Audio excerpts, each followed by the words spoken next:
इस लेक्चर में हम अरिथमेटिक सीरीज़ को स्टडी करेंगे। अरिथमेटिक सीरीज़ को स्टडी करने से पहले हमें सीरीज़ का पता होना चाहिए कि सीरीज़ क्या है।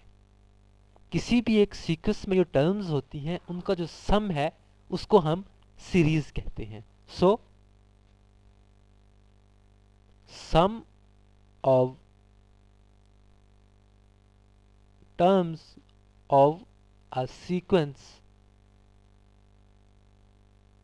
Is called series. मिसाल के तौर पे अगर हमारे पास एक सीक्वेंस हो 1 2 3 4 5, तो इसके करस्पॉन्डिंग जो हमारे पास सीरीज होगी वो होगी 1 + 2 + 3 + 4 + 5। अब हम आ जाते हैं अरिथमेटिक सीरीज की तरफ कि अरिथमेटिक सीरीज क्या है।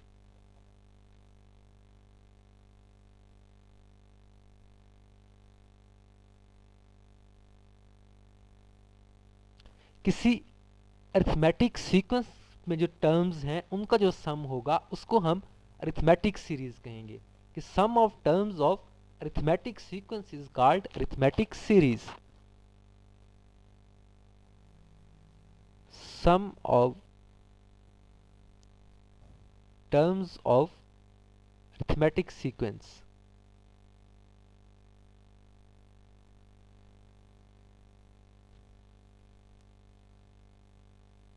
मिसाल के तौर पे अगर हमारे पास एक अरिथमेटिक सीक्वेंस है 2 4 6 8, तो इसके करस्पॉन्डिंग जो हमारे पास अरिथमेटिक सीरीज होगी वो होगी 2 + 4 + 6 + 8।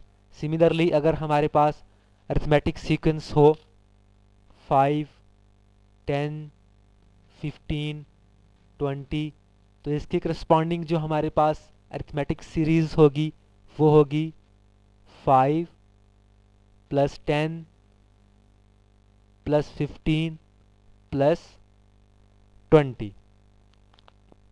उसके बाद आ जाता है कि जी फाइनाइट सीरीज कौन सी होगी और इनफाइनाइट सीरीज कौन सी होगी। फाइनाइट सीरीज एक ऐसी सीरीज होगी जिसमें जो हमारे पास टर्म्स हैं वो फाइनाइट हों। For example 1 + 2 + 3 + 4। और इनफाइनाइट सीरीज हमारे पास वो सीरीज होगी जिसकी जो टर्म्स हैं वो फाइनाइट ना हो। For example 1 + 2 + 3 + 4 + up to so on के हमें नहीं पता ये कहाँ पे जाके एंड हो रही है। ये हमारे पास इनफाइनाइट सीरीज है, डेफिनेटली इन्फिनिटी तक जाएगी।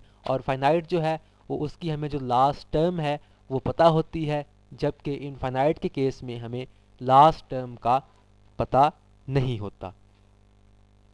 अब हम आ जाते हैं कि हमने अरिथमेटिक सीरीज जो है इसमें टर्म्स हैं उनका सम फाइंड किस तरीके से करना है। एस एन जो है ये हमारे पास एक सिंबल है जो कि डिनोट करती है sum of n terms in series. अब मिसाल के तौर पे अगर मेरे पास एक सीक्वेंस है 1 11 21 31 41 एंड 51, और मुझे कहा जाता है कि इसमें से पहली 4 टर्म्स का जो सम है वो फाइंड करें। सो S4 जो होगा वो मेरे पास होगा 1 + 11 + 21 + 31। मैं इन 4 टर्म्स को ऐड करूंगा और जो इनका आंसर होगा वो हमारे पास सम होगा 4 टर्म्स का। इनको आप ऐड कर लें तो ये आपके पास आ जाएगा 1 + 1 + 1 + 1 4 3 + 2 5 + 1 6, दैट इज 64। अब ये तो था कि ये हमें बता दिया गया कि एक हमारे पास सीक्वेंस है उसकी आप 4 टर्म्स का जो सम है वो फाइंड करें। तो हमने सिंपली उन 4 टर्म्स को ऐड किया तो हमने सम फाइंड कर लिया। सिमिलरली अगर हमारे पास ये सीक्वेंस हो 1 2 3 4 5 6 7 8 9 10 और हमें कहा जाए कि इस सीक्वेंस में पहली 8 टर्म्स का जो सम है वो फाइंड करें।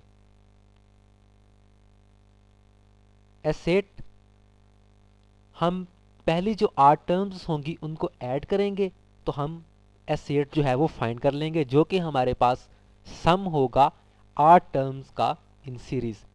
ये हमारे पास सीक्वेंस है, सीरीज इसकी करस्पॉन्डिंग होगी 1 + 2 + 3 + 4 + 5 + 6 + 7 + 8। इन 8 टर्म्स को हम ऐड करेंगे तो हमारे पास 8 टर्म्स का जो सम है वो आ जाएगा। हम इनको ऐड करते हैं तो इसका आंसर आपके पास आएगा 36। ये तो सिंपल था कि जब हमारे पास छोटे छोटे नंबर्स दिए गए हैं कि 4 टर्म्स का जो सम है वो फाइंड करें, 8 टर्म्स का जो सम है वो फाइंड करें, तो सिंपली हमने ये किया। जब हमने 4 टर्म्स का सम फाइंड करना था तो हमने 4 टर्म्स को ऐड किया और उनका हमारे पास एक आंसर आ गया।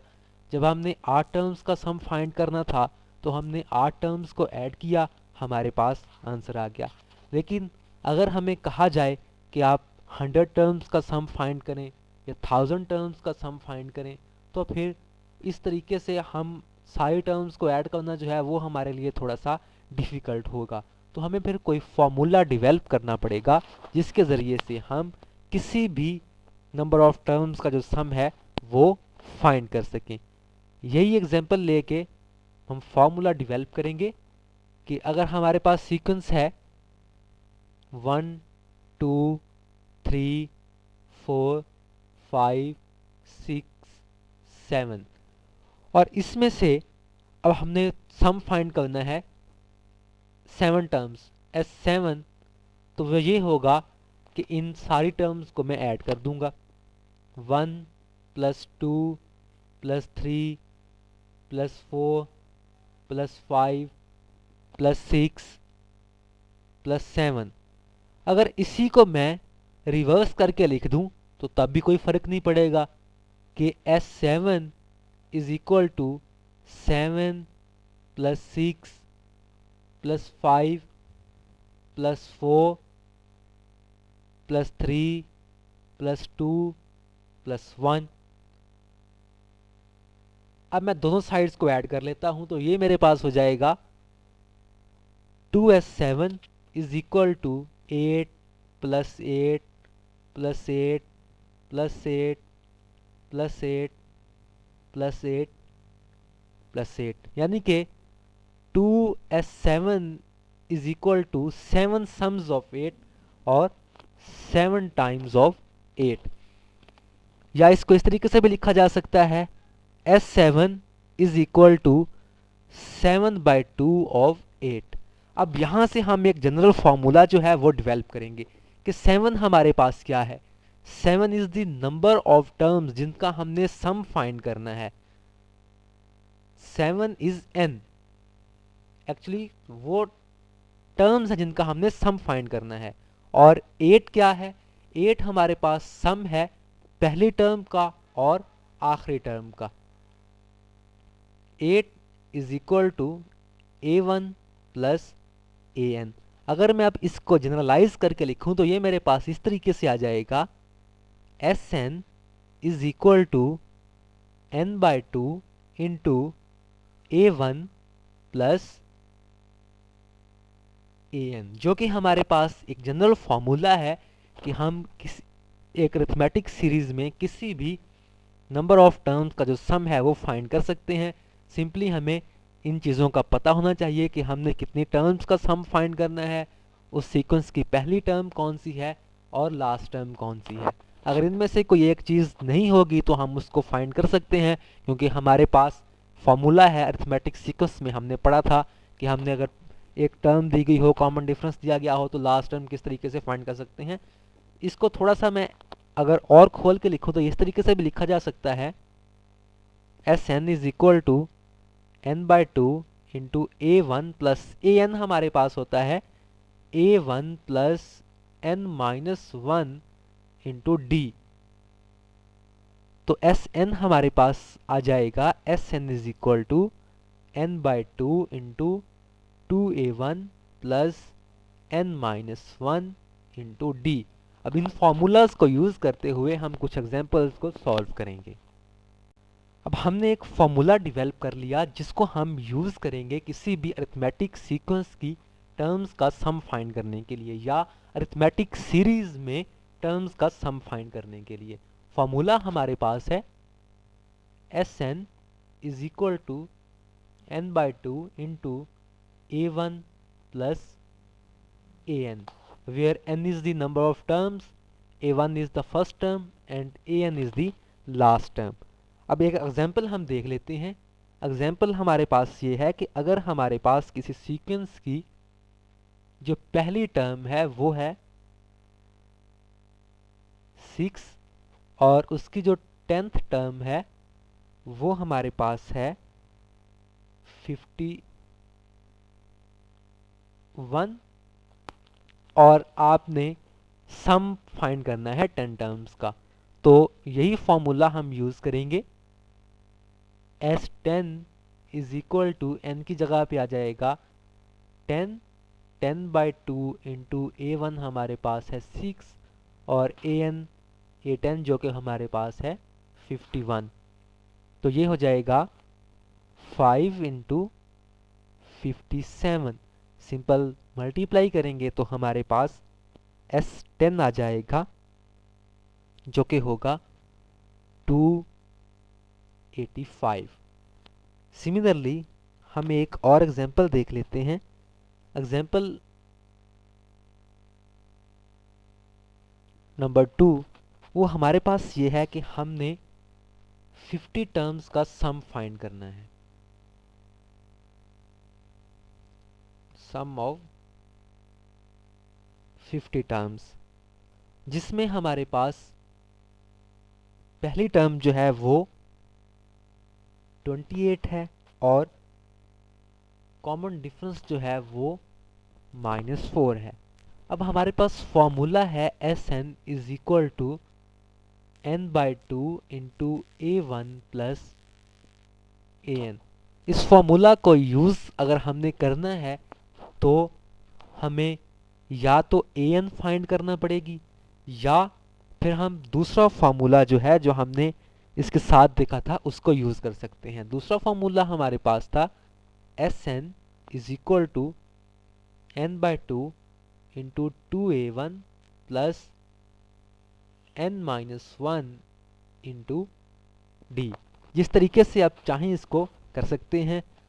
an जो है वो हम फाइंड कर सकते हैं उस फॉर्मूला से कि an is equal to a1 plus N minus one into D. उस तरीके से पहले आप an फाइंड करें उसके बाद ये वाला फॉर्मूला यूज़ कर लें या डायरेक्ट ये वाला फॉर्मूला यूज़ कर लें।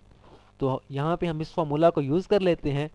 हमने 50 टर्म्स का सम फाइंड करना है तो S50 is equal to 50 by two into 2 into 28 plus 50 minus 1 into D which is -4। इसको आप सॉल्व कर लें सिंपल, तो ये आपके पास आ जाएगा 25 इंटू 56 प्लस 49 इंटू -4। जब आप इसको सॉल्व करेंगे तो आपके पास जो रिजल्ट आ जाएगा 50 इंटू 56 माइनस इनको आप मल्टीप्लाई कर लें तो ये आपके पास हो जाएगा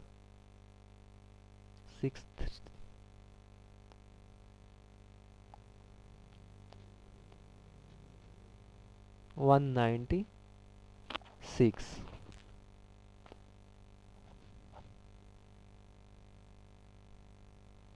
देन उसके बाद इन दोनों को सब्ट्रैक्ट कर लें तो आपके पास आंसर आ जाएगा जो कि होगा -140। जब इसको 25 से मल्टीप्लाई करेंगे तो ये आपके पास आ जाएगा -3500।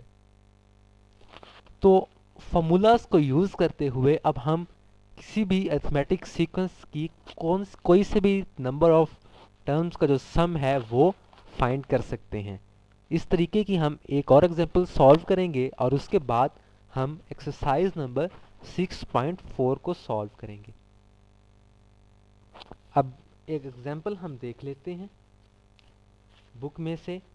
एग्जांपल हमारे पास है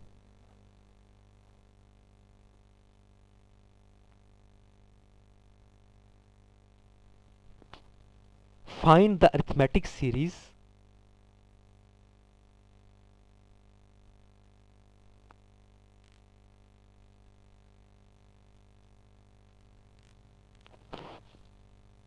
if fifth term means A5 is 19 and S4 is A9 plus 1। अब हमने सीरीज फाइंड करनी है जिसमें हमारे पास फिफ्थ टर्म जो है वो 19 है और सम ऑफ 4 टर्म्स जो है वो हमारे पास है A9 प्लस 1। इस A5 को मैं इस तरीके से भी तो लिख सकता हूँ A1 plus 4D is equal to 19। अब जो हमारे पास कंडीशन गिवन है वो है S4 is equal to A9 plus 1। तो S4 को हम किस तरीके से लिख सकते हैं? S4 को हम इस तरीके से लिख सकते हैं, जो फॉर्मूला हमने डेवलप किया था उसको यूज करते हुए n/2 that is 4/2 into 2A1 plus n-1, n यहाँ पे है 4 minus 1 into D is equal to A9 plus 1। इसको सॉल्व कर लेंगे तो ये आपके पास आ जाएगा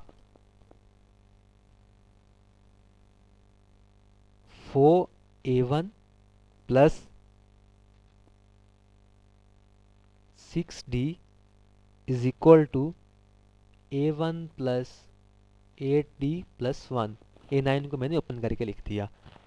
सिंप्लीफाई करेंगे तो ये आपके पास हो जाएगा 3A1 minus 1 is equal to 2D। यहां से 2D की जो हमारे पास वैल्यू है वो है 3A1 माइनस 1। अगर ये जो वैल्यू है वो हम यहाँ पे इस इक्वेशन में पुट कर दें A1 plus 4D is equal to 19 में, तो ये हमारे पास कुछ इस तरीके से हो जाएगा A1 plus 2 into 2D is equal to 19 और 2D की हमारे पास वैल्यू है 3A minus 1। A1 plus 2 into 3A minus 1 is equal to 19। इसको जब हम सॉल्व करेंगे तो हमारे पास A1 की हमें वैल्यू देगा। A1 की वैल्यू हमें दे देगा A1 इज इक्वल टू 3। इसको सॉल्व करेंगे तो आपके पास A1 की जो वैल्यू है वो 3 आ जाएगी। अब यहां से हम D की वैल्यू भी कैलकुलेट कर सकते हैं, क्योंकि A1 plus 4D is equal to 19। A1 plus 4D is equal to 19। A1 की जगह पे 3 पुट करेंगे तो आपके पास D की वैल्यू आ जाएगी, जो कि आपके पास आएगी D इज इक्वल टू 4।